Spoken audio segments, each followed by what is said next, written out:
While the word Illuminati, which is the plural of enlightened in Latin, is synonymous with the secret organisation and its conspiracy theories, the group could have first had a very different name. When it was first founded, the society was originally called Bund de Perfectibilisten, or Covenant of Perfectibility.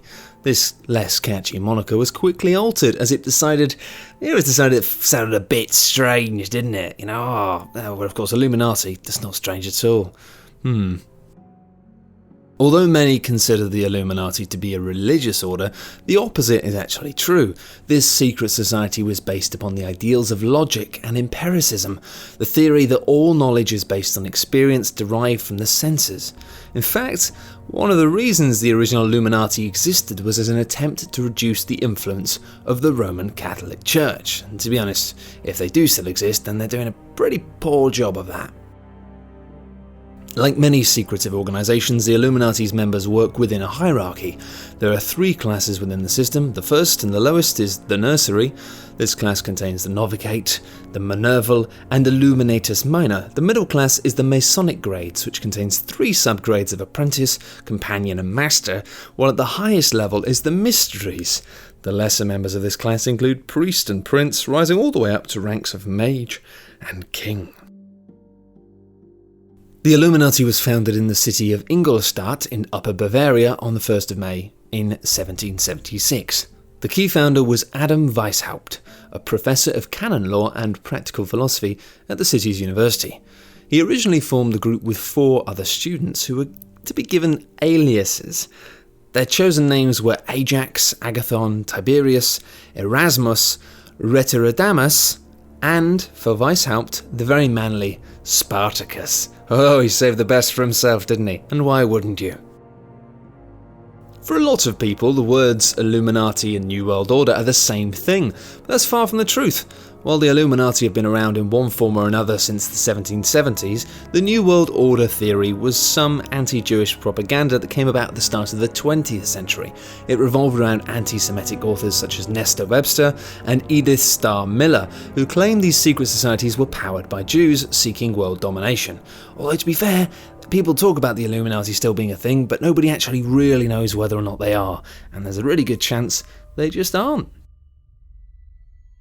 While it's true that the Illuminati and the Freemasons both share similar attributes, secretive societies and hierarchical member systems, and often at the centre of many a conspiracy theory, there are 2 very different entities. Freemasonry dates all the way back to the 14th century, and probably the most important difference, the Freemasons do exist, albeit with exclusive membership, whereas there's no proof of a modern-day Illuminati. They sort of just disappeared, and they probably just that was that.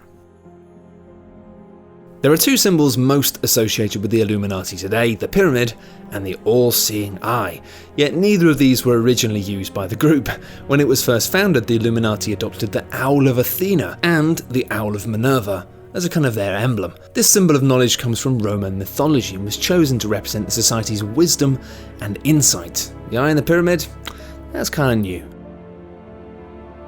There's a lot of references to the Illuminati in modern media that depicts them as devil-worshipping Satanists, and yet this is simply not the case. It's possible that this idea comes from the fact that the group are founded on some anti-religion principles, but opposing organised religion is not the same as being Satanists. If anything, being a Satanist is a type of religion. Even though the all-seeing eye in the pyramid only became linked with the Illuminati through popular culture, their inclusion on a $1 banknote has led to claims that this is proof that the American government is under the society's control. In reality, the eye is more associated with Freemason iconography, and it wasn't commonly used until 14 years after this note design came into being. Not only that, out of all the members responsible for the design, only Benjamin Franklin was a Mason, and his ideas weren't even approved. So in short, no.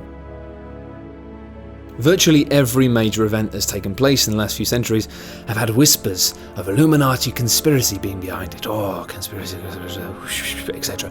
From behind the 9/11 attacks, John F. Kennedy's assassination, right back to the French Revolution. Some of these conspiracies do have more credibility than others. The French Revolution especially did have a very strong anti-religious element to it, meaning the groups may have been pulling the strings somewhere, although there's a good chance the French Revolution came about because they were just fed up with the church really taking the mick. Exactly how many of these events really were the will of the society is unknown, and whether the Illuminati currently exist at all remains a mystery. But maybe that's exactly what they want you to think. Or maybe they just don't exist and it's just a fun thing to think about.